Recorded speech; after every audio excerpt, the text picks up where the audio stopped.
Hi friends, ఇప్పుడే సమర్పించే market set close కి స్వాగతం. ఇక నిన్నటి బ్రూటల్ సెల్ ఆఫ్ తర్వాత ఈరోజు మార్కెట్ లో కొద్దిగా రిలీఫ్ అని చెప్పొచ్చు. సో దో మనకి క్లోజింగ్ వచ్చేసరికి ఒక 30-40 పాయింట్స్ డౌన్ క్లోజ్ అయినప్పటికీ initially about 134 points gap up లో ఓపెన్ అవుతుంది చూసాం నిఫ్టీ మనం. అండ్ 24,189 దగ్గర ఓపెన్ అయింది. అండ్ హై చూస్తే కనుక 24,382.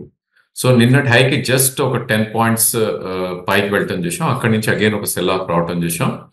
అండ్ నిన్నటి లో ఏదైతే ఉందో ప్రాబ్లీ దాన్ని టచ్ చేయలేదు నిఫ్టీ మనం చూస్తే కనుక. సో ఇవాళ గ్యాప్ ఏదైతే టోటలీ ఫిల్అప్ చేయడం జరిగింది 23,960 ఒక లో ఫార్మేషన్ జరిగింది. అండ్ 23,992 దగ్గర క్లోజ్ అవటం చేసాం.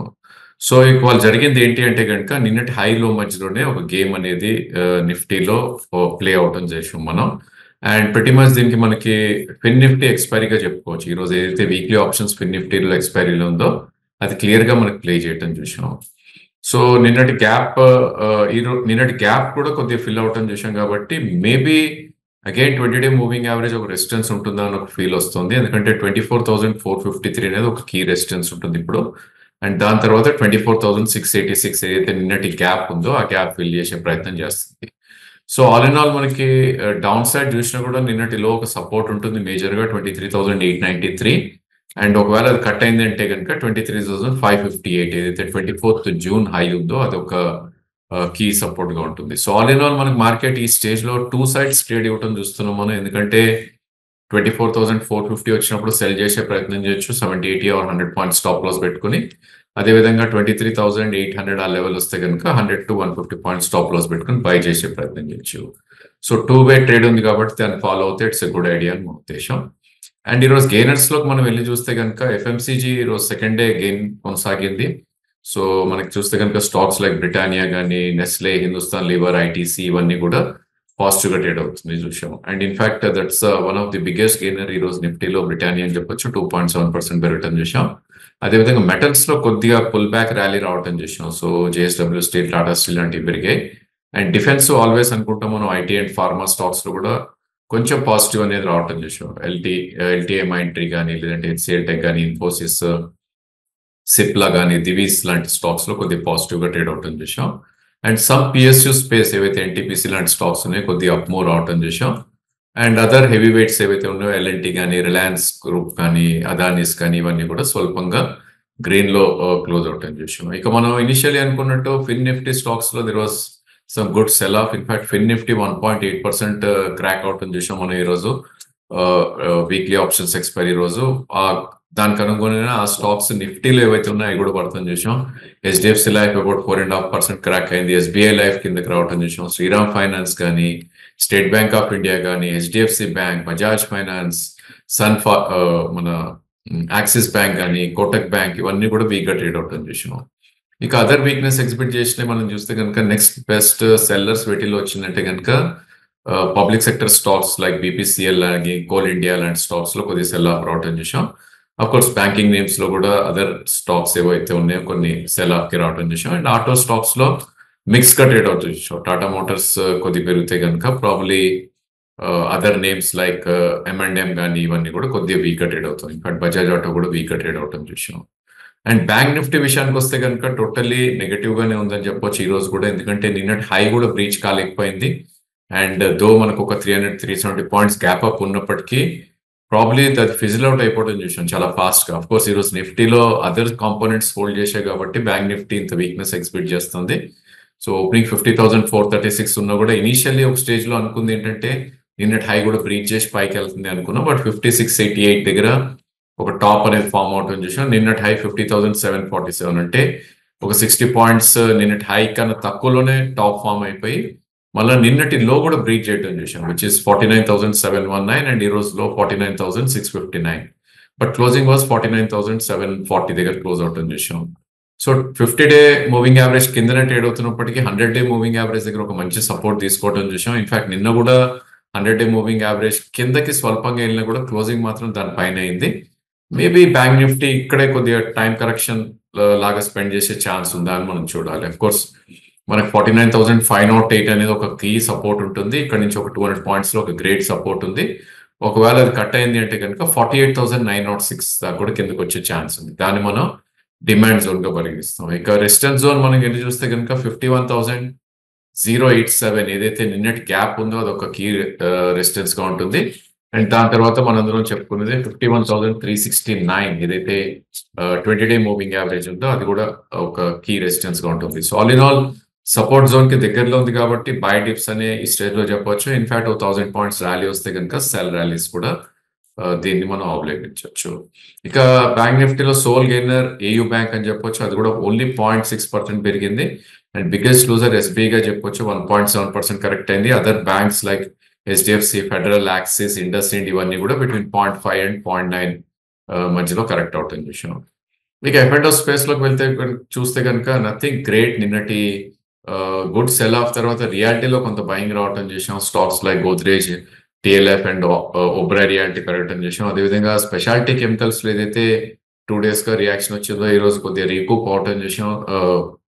ఇన్ఫాక్ట్ రిజల్ట్స్ కూడా దీపక్ నైట్రేట్ కొద్దిగా బెటర్ గా వచ్చాయని వార్త రావడంతో దీపక్ నైట్రేట్ కానీ ఎస్ఆర్ఎఫ్ కానీ నవీన్ ఫ్లోరిన్ లాంటి స్టాక్స్ పెరగటం చేసాం. ఫార్మా స్పెసిఫిక్ నేమ్స్ కొన్ని పెరగటం చేసాం. గ్రాన్యూల్స్ అండ్ గ్లెన్మార్క్ లాంటి స్టాక్స్ లో. అదేవిధంగా అదర్ నేమ్స్ లైక్ యూబిఎల్ కానీ, ఆర్తి కానీ, సింజన్ టెక్ కానీ, జూబ్లియంట్ లాంటి స్టాక్స్ లో బయింగ్ రావటం చేసాం. ఇక బిగ్గెస్ట్ సెల్ ఆఫ్ ఈరోజు చూస్తే కనుక మ్యారికోలో 6% క్రాక్ అవుట్ అని చేసాం. దీనికి ప్రధాన కారణం బంగ్లాదేశ్ లో ఏదైతే రిఫ్ట్ జరుగుతుందో ప్రాబ్లీ అక్కడ వాటి ప్రజెన్స్ ఎక్కువ ఉంది, వాళ్ళ ప్రొడక్ట్స్ కానీ లేకపోతే వాళ్ళ ప్రొడక్షన్ కానీ అన్న ఒక వార్త రావడంతో. బట్ ఇక్కడ ఒక ఆపర్చునిటీ వస్తుందా అది కూడా మనం చూడాలి. ఎందుకంటే స్టాక్ ఆల్రెడీ కరెక్ట్ అవుతూ 690 నుంచి 620 దాకా కరెక్ట్ అయింది ఇప్పుడు. అండ్ ఒక గ్యాప్ అనేది ఉంది 618 దగ్గర. అండ్ 200 మూవింగ్ యావరేజ్ 574 దగ్గర ఉంది. సో ఇంకా మార్కెట్ కరెక్ట్ అయ్యి ప్రాబ్లీ ఇది 580 ఆర్ 600 మధ్యలోకి వస్తే కనుక అంటే వీఆర్ టాకింగ్ అబౌట్ 30-40 రూపీస్ ఇక్కడ నుంచి. So long term investors are medium term investors కి ఒక మేబీ ఒక బయింగ్ ఆపర్చునిటీ లాగా మనం చూస్ చేసుకోవచ్చు. ఇక ఫిన్ స్పేస్ లో కూడా ఇక్కడ సెల్ ఆఫ్ రావటం చేసాం. ఫిన్ నిఫ్టీలో ఎలా అయితే జరిగిందో so stocks like LIC housing కానీ లేదంటే ఐసిఐసిఐ ప్రొడెన్షియల్ ఇన్సూరెన్స్ కానీ, పిఎఫ్సి, ఆర్ఈసి ఇవన్నీ కూడా వీకెటెడ్. అండ్ పబ్లిక్ సెక్టర్ ఎంటర్ప్రైజ్ లో సెల్ ఆఫ్ క్లియర్ గా కనపడింది మనకి. భారత్ ఫోర్జ్, ఐఓసి, హెచ్ఏఎల్ కానీ, బిహెచ్ఏఎల్, బిఈఎల్ ఇవన్నీ కూడా. సిమెంట్ ప్యాక్ కొద్దిగా సెల్ ఆఫ్ కి గురైంది. Shree cement, Ambuja cement, India cement లాంటివి. అఫ్ కోర్స్ కొన్ని pharma stocks like high beta names, Aurobindo and Laurus లాంటి స్టాక్స్ లో కొద్దిగా సెల్లింగ్ అనేది రావటం చూసాం. ఇక ఈరోజు బిగ్గెస్ట్ గెయినర్ లో మనం చూస్తే కనుక అఫ్ కోర్స్ మనం ట్రాక్ చేసే స్టాక్స్ లోనే సింఫోనీ ఆల్మోస్ట్ 16% పెరగటం చూసాం. ఇన్ఫాక్ట్ అది బైబ్యాక్ న్యూస్ ఏదైతే రావటం తోటి almost it has gone up 18% కూడా పెరిగింది అని చెప్పుకోవచ్చు. ఇంకా వన్ కంట్రీ ఏదైతే డిజాస్టర్ నడుస్తుందో వేరే కంట్రీలో కొన్ని సెక్టర్స్ ఆర్ స్టాక్స్ కి బెనిఫిట్ ఉంటాయంటే నిదర్శనం ఈరోజు ర్యాలీ ఇన్ టెక్స్టైల్ స్పేస్ లో. సో ఒక ఎక్సలెంట్ ర్యాలీ రావటం చూసాం. వీకెస్ట్ స్టాక్స్ లైక్ ట్రిడెంట్ లాంటివి కూడా 6% పెరిగింది. ఇంకా other names like KPR mills, Nahar spinning కానీ, నితిన్ స్పిన్నర్స్ కానీ, అరవింద్ మిల్స్ కానీ, నహర్ పాలీ ఇవన్నీ కూడా ఎనీవేర్ బిట్వీన్ 5 to 15% దాకా పెరగటం చూసాం. సో ఇది సస్టైన్ అవుతుందా? మేబీ ఇంకొంచెం అవ్వచ్చు. Because it's only event based move కాబట్టి ప్రాబ్లీ 3-4 days లో మళ్ళీ ఫిజిల్ అవుట్ అయిపోయే ఛాన్స్ ఉంటుంది. ఒకసారి బంగ్లాదేశ్ లో అల్లర్లు ఏవైతే జరుగుతుందో అవి సర్దుమనితే కనుక. ఇక అదర్ నేమ్స్ లైక్ గ్రావిటా కానీ, వాడిలాల్ కానీ, నవా, సొనాటా, ఎమి ఆర్గానిక్స్, గ్రీన్ పవర్ లాంటి స్టాక్స్ పవర్ సెక్టర్ లో ఇవన్నీ కూడా పెరగటం విషయం. ఇక ఈరోజు ఎస్ఎంఎస్ ఫార్మా మన హైదరాబాద్ కంపెనీ రిజల్ట్స్ అనౌన్స్ చేసింది. నిన్న మనం అనుకున్నాం ప్రాబ్లీ ఆ results up to the mark ఉన్నా కూడా జనరలీ సెల్ ఆన్ న్యూస్ తోటి స్టాక్ ఒక 10% క్రాక్ అవుట్ అని చేసాం. ఓపెనింగ్ ఒక 1% అప్ లో ఓపెన్ అయ్యి 320 దగ్గర ఉన్న స్టాక్ క్లోజింగ్ వచ్చేసరికి almost 270, 10% down side crack out అని చేసాం. దాని సిస్టర్ కంపెనీ ఎస్ఎంఎస్ లైఫ్ ఏదైతే ఉందో అది కూడా ఆల్మోస్ట్ 6-7% దాకా క్రాక్ అవుట్ అని చేసాం. ఇక పవర్ స్టాక్స్ లో పవర్ ఇండియా కానీ, ఆర్ పవర్, రతన్ పవర్ కానీ, లేదంటే పవర్ మెక్ ఇవన్నీ కూడా ఒక బిగ్ సెల్ ఆఫ్ కి గురవటం చేసాం. Maybe because of profit booking అని చెప్పొచ్చు. ఇక పబ్లిక్ సెక్టర్ ఎంటర్ప్రైజ్ లో అగైన్ ఇక్కడ కూడా సెల్లింగ్ రావడం చూసాం. బిఎంఎల్ లాంటి స్టాక్స్, షిప్పింగ్ కార్పొరేషన్ లాంటి స్టాక్స్, రైల్టెల్, ఆర్బిఎన్ఎల్, మజడాగ్, ఎస్జేబిఎన్ ఇలాంటి స్టాక్స్ లో కూడా సెల్ ఆఫ్ రావటం చూసాం. ఇక స్టాక్ ఫర్ టుమారోలో మనం దీపక్ ఫర్టిలైజర్స్ తీసుకోవడం జరిగింది. అఫ్ కోర్స్ ఇది మనం గత వీడియోలో కూడా చెప్పడం జరిగింది. 880-900 ఆ టైంలో మేబీ 1062 ఏదైతే ఆల్ టైమ్ ఉందో అది టచ్ చేసే ప్రయత్నం చేస్తుందని. సో ఇవాళ దీపక్ ఫర్టిలైజర్స్ జరిగింది ఏంటి అంటే కనుక ఓపెన్ అండ్ లో రెండు కూడా ఒకటే అయ్యాయి. అండ్ ఈరోజు 1000 మార్క్ ని క్రాస్ చేయడం చూసాం. And with some good volume 43 lakhs స్టాక్స్లో వాల్యూమ్ అయింది. అండ్ ప్రాబ్లీ ఈ స్టాక్ మనం టెక్నికల్లీ చూస్తే కనుక మార్కెట్ పడిన రోజు తక్కువ పడుతుంది, పెరిగిన రోజు ఎక్కువ పెరుగుతుంది. సో ఈ రోజు కూడా ఇనిషియల్లీ మార్కెట్ బాగున్నప్పుడు 1013 దాకా కూడా వెళ్ళటం చూసాం. క్లోజ్ టు ఒక 8% అప్ మూవ్ రావటం చూసాం. అండ్ క్లోజింగ్ వచ్చేసరికి ఆల్మోస్ట్ 2.5% అప్ దగ్గర క్లోజ్ అయింది. అండ్ ఇంకోటి ఏంటంటే ఈ స్టాక్ లో నిన్నటి లో ఏదైతే ఉందో అది ఒక గ్రేట్ సపోర్ట్ గా ఉంటుంది, విచ్ ఇస్ 908. సో ఈ రోజులో 938 అండ్ ప్రాబ్లీ ఆ 30 రూపీస్ ఏదైతే ఉందో అది ఒక డిమాండ్ జోన్ గా ఉంటుంది, 938 టు 908. సో ఈ స్టాక్ ని అక్యుములేట్ చేయొచ్చు టిప్స్ లో. 950 కరెంట్ మార్కెట్ ప్రైస్ ఉంది. సో అట్లీస్ట్ ఇది 1062 2022 డిసెంబర్ హై ఏదైతే ఉందో అక్కడ దాకా వెళ్ళే ఛాన్సెస్ ఉంటుంది. అఫ్ కోర్స్ మనం ట్రేడింగ్ ఐడియాస్ ఉన్నప్పుడు స్టాప్ లాస్ కంపల్సరీగా ఇస్తాం కాబట్టి 896 కింద క్లోజింగ్ బేసిస్ స్టాప్ లాస్ కూడా సజెస్ట్ చేస్తున్నాం. ఇక మార్కెట్లో ప్రాబ్లీ ఐ థింక్ చాలా స్టాక్స్ కొన్ని 200 మూవింగ్ యావరేజ్ టచ్ చేసే ప్రయత్నం చేస్తున్నాయి. సో వాటిలో చాలా కేర్ఫుల్ గా ఉండాలి. అండ్ ఈ టైంలో stock selection is very important, especially for trading. So మనం స్టాక్ సెలెక్షన్ లో 3-4 స్టాక్స్ తీసుకున్నా కూడా దట్స్ ఓకే, ఎందుకంటే మనకు ఆ గ్రిప్ ఉంటుంది ఆ స్టాక్స్ మీద. So probably near to the support point ఉన్నప్పుడు కొంటాం. అండ్ స్టాప్ లాస్ దగ్గరలో ఉండటం కూడా చాలా ఇంపార్టెంట్. సపోర్ట్ పాయింట్ ఉంది కదా అనుకుని స్టాప్ లాస్ దూరం ఉంటే కనుక అలాంటివి అవాయిడ్ చేయాలి. సో రెండు క్రైటీరియాస్ మ్యాచ్ అవుతేనే సపోర్ట్ పాయింట్ దగ్గర ఉండే స్టాప్ లాస్ కూడా దగ్గరలో ఉంటేనే one should try to trade. Otherwise ఇలాంటి టైంలో ట్రేడ్ చేయకపోయినా దెర్ ఇస్ నో హార్మ్ అని మా అడ్వైజ్. అండ్ విక్స్ మనం చూస్తే కనుక ఎలక్షన్ టైంలో అండ్ ప్రాబ్లీ బడ్జెట్ టైంలో ఈవెంట్ అనేది ఫ్యాక్టర్ అవుట్ అని చూసాం. అందుకే ఆ టైంలో విక్స్ మనం చూస్తే కనుక 14 to 15 మధ్యలోనే మూవ్ అయింది. బట్ నిన్న ఏదైతే మనం అనుకున్నాం 23 దాకా వెళ్ళింది 14 ఇంచ్ అని.